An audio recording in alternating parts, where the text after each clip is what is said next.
ভারতের বিহার এবং ঝাড়খণ্ডে আসলে বন্যা পরিস্থিতির কারণে যেটি জানা গেছে যে ভারতের যে ফারাক্কা বাঁধ রয়েছে তার 109টি জলপ্রপাত খুলে দেওয়া হয়েছে এবং এই কারণে বাংলাদেশে আসলে যে ধরনের ক্ষতিগ্রস্ত হতে পারে সেটির শঙ্কা হচ্ছে যে চাঁপাইনবাবগঞ্জ এবং রাজশাহীর বেশ কিছু নিম্নাঞ্চল প্লাবিত হওয়ার শঙ্কা জেগেছে। আমরা যেটি আসলে জানতে চেষ্টা করেছি সন্ধ্যা থেকে সেটি হচ্ছে যে চাঁপাইনবাবগঞ্জ জেলা প্রশাসক যেটি জানিয়েছেন যে চাঁপাইনবাবগঞ্জের শিবগঞ্জ উপজেলার মনকষা যে জায়গাটি সেই এলাকা থেকে ভারতের গঙ্গা নদী বাংলাদেশে এসে পদ্মা রূপ পেয়েছে এবং এই অঞ্চলে আসলে যে পানির প্রবাহ সেটি খানিকটা বাড়তে পারে বলে আমাদেরকে আসলে জেলা প্রশাসন চাঁপাইনবাবগঞ্জের পক্ষ থেকে জানানো হয়েছে। এই বিষয়ে আসলে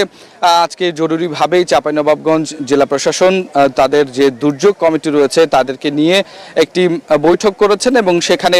উপজেলা নির্বাহী অফিসারদেরকে সচেতন করা হয়েছে এবং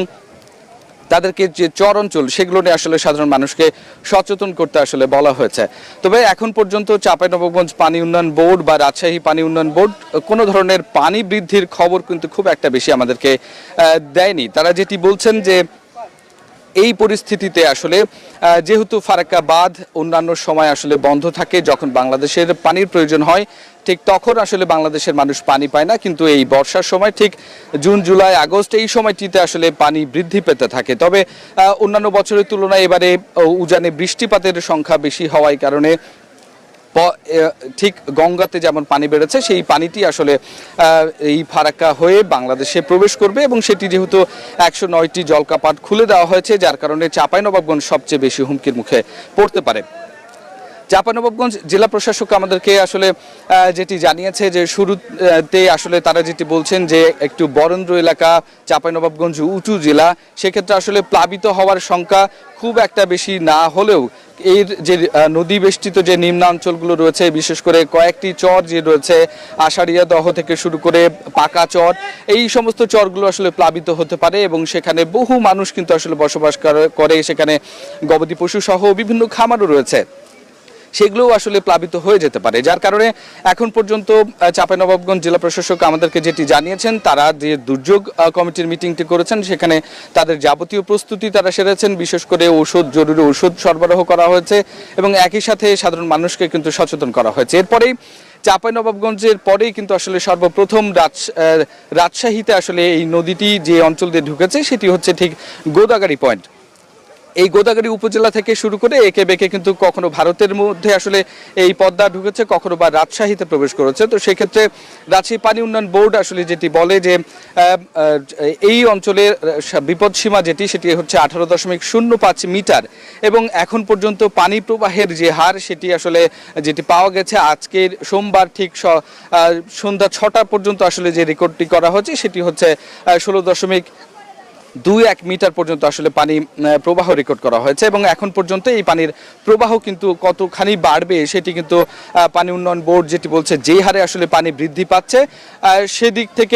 সেদিক থেকে আমরা যেটি আসলে লক্ষ্য করছি যে এইটি কিন্তু আসলে প্রতিনিয়ত আসলে বাড়তে পারে এবং আগামী 3 দিন পর্যন্ত পানির যে প্রবাহ সেটি ধীরে ধীরে বাড়বে এবং বিপদসীমার নিচে থাকবে বলে পানি উন্নয়ন বোর্ড আমাদেরকে জানিয়েছেন। তবে এই পানির প্রবাহ যদি চলতে থাকে তাহলে আসলে আশপাশের যে সমস্ত এলাকাগুলো রয়েছে সেগুলো আসলে খানিকটা আসলে বাড়তে পারে এবং যে বন্যার সংখ্যা সেটিও কিন্তু আসলে থাকছে বলে এখানকার পানি উন্নয়ন বোর্ড আমাদেরকে জানিয়েছে। বিশেষ করে রাজশাহী অঞ্চলের যে চর মাঝারদিয়া রয়েছে, চর খানপুর রয়েছে, 10 নম্বর চর রয়েছে এবং বাঘার দিকে কিছু চর রয়েছে, সেখান থেকে পাবনার দিকে আসলে নদীটি মোড় নিয়েছে, সেইখানেও কিন্তু আসলে প্লাবিত হয়ে বন্যার শঙ্কা রয়েছে। এই যে যেই সময় আসলে পানি পাবার কথা ছিল বাংলাদেশের সেই সময় কিন্তু আসলে ভারত কিন্তু আসলে পানির যে ন্যায্য হিস্সা সেটি কোনোভাবেই কোনোদিনই আসলে বাংলাদেশকে আসলে বুঝিয়ে দেয়নি এবং এই সময়টিতে যখন কিনা আসলে বর্ষা মৌসুম বাংলাদেশে এবং এই অঞ্চলে বৃষ্টিপাত বেশি হয় ঠিক তখনই কিন্তু ফারাক্কার এই গেট খুলে দেওয়ার কারণে যে এই অঞ্চল জুড়ে কিন্তু বর্ষা এবং এই যে বন্যা সেটির হওয়ার সংখ্যা কিন্তু অনেক বেশি বেড়েছে। সেক্ষেত্রে শুধুমাত্র চাঁপাইনবাবগঞ্জ বা রাজশাহী নয়, এর পাশ দিয়ে আশপাশে যে সমস্ত উপজেলাগুলো রয়েছে এখান থেকে চারঘাট থেকে শুরু করে ওইদিকে পাবনা, রূপপুরও প্লাবিত হওয়ার শঙ্কা রয়েছে। ঝিনাইদহ এবং কুষ্টিয়ার কিছু অঞ্চল, সেখান থেকে রাজবাড়ী, গোয়ালন্দ, সেখান পর্যন্ত কিন্তু আসলে এই যে নিম্ন অঞ্চলগুলো যেটি রয়েছে সেখানে পানি প্রবেশ খুব সহজ হবে। এবং এই যে এখন পর্যন্ত যতটুকু আমরা জানি যে 11 লাখ কিউসেক পানি কিন্তু দেশে প্রবেশ করছে এবং এটির প্রবাহ আসলে ধীরে ধীরে আসলে বাড়ছে। এই প্রবাহটি যদি 109টি গেট আসলে ফারাক্কার খুলে দেওয়া হয় তাহলে এই প্রবাহটি আরো বেশি বাড়বে এবং এই অঞ্চলে যে নিম্ন অঞ্চলগুলো রয়েছে সেটা নিয়ে কিন্তু আসলে অনেক কিন্তু আসলে নানা ধরনের সমস্যার হতে পারে। তো একটু আমরা আসলে পদ্মা নদীর খানিকটা একটু দেখাতে চাই এখানে, ঠিক আমরা টিবাদ এলাকায় যেখানে আছি এবং সেই কারণে কিন্তু আমরা যেটি লক্ষ্য করছি যে এখানে অন্যান্য দিনের থেকে আসলে পানির যে বৃদ্ধির হার সেটি কিন্তু আসলে বাড়ছে এবং এই অঞ্চলে যে নিম্নাঞ্চলগুলো রয়েছে সেখানে আসলে প্লাবনের যে ঝুঁকি সেটিও আসলে থেকে যায় বলে আসলে আমরা বিভিন্ন মাধ্যমে আসলে খবর পেয়েছি। এবং একই সাথে আপনাদেরকে জানিয়ে রাখি যে গত 9 ঘন্টায় 2 সেন্টিমিটার পানি বৃদ্ধি পেয়েছে বলে ঠিক এইমাত্র আসলে পানি উন্নয়ন বোর্ড জানাচ্ছে এবং এই অবস্থা চলতে থাকলে আগামী 3 দিন পর আসলে পানির যে বিপদসীমা অতিক্রম করার শঙ্কা আছে এবং সেই হিসেবে আগামী 3 দিন পর্যন্ত গঙ্গা এবং পদ্মা এই নদীটির আসলে যে স্থিতিশীলতা সেটি আসলে বজায় থাকবে বলে আসলে জানিয়েছে পানি উন্নয়ন বোর্ডের নির্বাহী প্রকৌশলী। এবং একই সাথে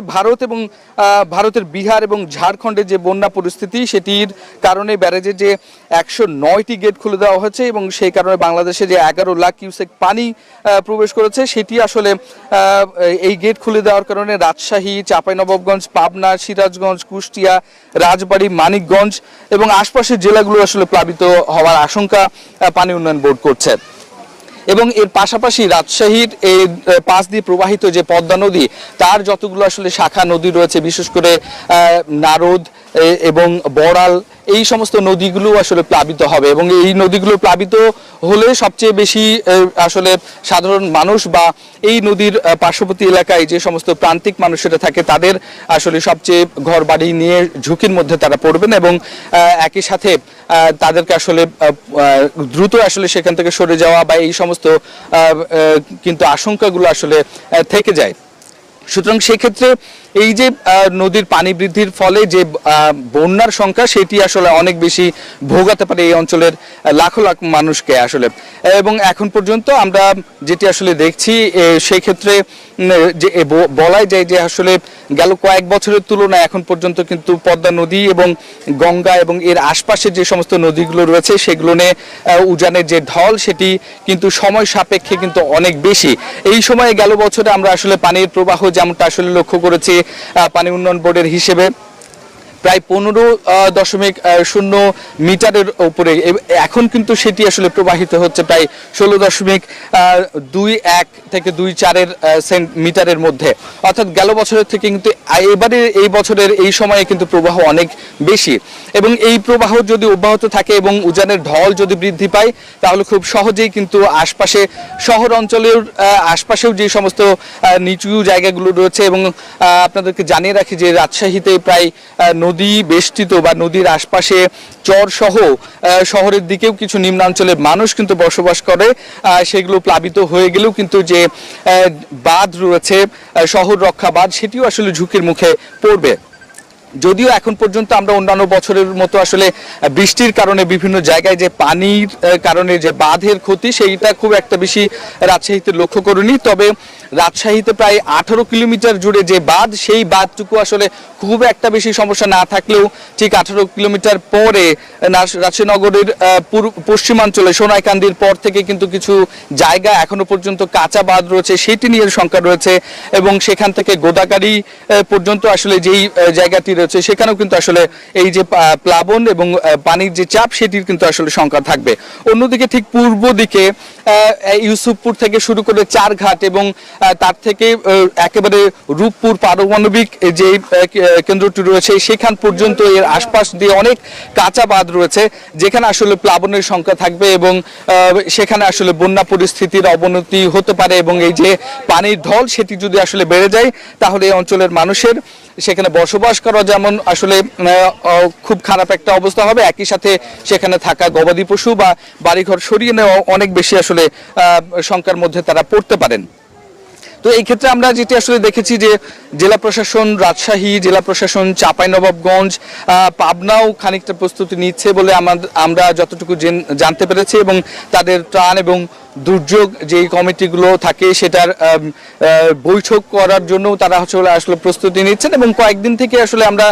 সামাজিক যোগাযোগ মাধ্যমে যেটি লক্ষ্য করছিলাম যে ভারতের বিহার এবং ঝাড়খণ্ডে পানি বৃদ্ধি পাচ্ছে এবং সেখানে আসলে অনেক বেশি পানি জমছে বলে আমরা সেইরকম একটি আশঙ্কা করছিলাম, দেখতে পাচ্ছিলাম, এবং সেটি নেটিজেনদের মধ্যে এটা নিয়ে অনেক কথা হচ্ছিল। এবং সেই ক্ষেত্রে আমরা যেটি লক্ষ্য করেছি পরবর্তীতেই কিন্তু ঠিক একইভাবে কিন্তু এখানে দেখা গেল যে নদীর পানি আসলে বৃদ্ধি পাচ্ছে। ঠিক আপনারা দেখছেন যে আসলে আমরা যে টিবাটিতে রয়েছি এই শ্রীরামপুর এলাকায় রাজশাহী নগরীর, সেখানে আসলে পানির যে স্রোত সেটি কিন্তু অন্যান্য দিনের মতো এখন পর্যন্ত স্বাভাবিক রয়েছে, এবং যেহেতু বাতাসের প্রবাহ আছে খানিকটা আসলে কিছুটা নদী অশান্ত লক্ষ্য করা যাচ্ছে। তবে যদি পানি বৃদ্ধি পায়, যে অভিজ্ঞতা আসলে এই অঞ্চলের মানুষের আছে সেটি হচ্ছে যে পদ্মা সবসময় আসলে ভাঙন প্রবণ, এবং এই বর্ষায় যখন পূর্ণ পদ্মা থাকে তখন আসলে যে বৈরী রূপ আসলে পদ্মা দেখায় সেটি আসলে এই অঞ্চলের মানুষের যে স্মৃতি সেটি হাতড়ালে আসলে সেটি অনেক বেশি ভয়ঙ্করভাবে কিন্তু আসলে প্রকাশ হয়েছে। 1998 সালে যেমন হচ্ছে 88তে যেমন এই অঞ্চলের বাঁধ ভাঙ্গার সংখ্যা হয়েছে, 1998 যেমন আসলে সেই রকম অবস্থা রয়েছে, ঠিক একইভাবে কিন্তু আমরা দেখেছি যে টিবাদ এলাকায় এই জায়গাটিতে মানুষ সবচেয়ে বেশি আসলে আশঙ্কায় থাকে, এবং রাজশাহী নগরের প্রায় যে 96.72 বর্গ কিলোমিটারের যে নগর সেখানে আসলে প্লাবিত হওয়ার সংখ্যা প্রতিবারই আসলে সাধারণ মানুষ করে থাকে। তবে এখন পর্যন্ত পানি উন্নয়ন বোর্ড যেটি বলছে যে বিপদ সীমা 18.05 মিটার সেটির থেকে প্রায় 16.21 মিটার নিচে, অর্থাৎ প্রায় হচ্ছে 2 মিটার নিচ দিয়ে আসলে পানি প্রবাহিত হচ্ছে। সুতরাং সেই জায়গা থেকে এখনো পর্যন্ত আগামী 3 দিন অন্তত সাধারণ মানুষ খানিকটা সময় পাবে এটা থেকে বাঁচার জন্য। তো এই ছিল আমার কাছে রাজশাহী থেকে সর্বশেষ খবর।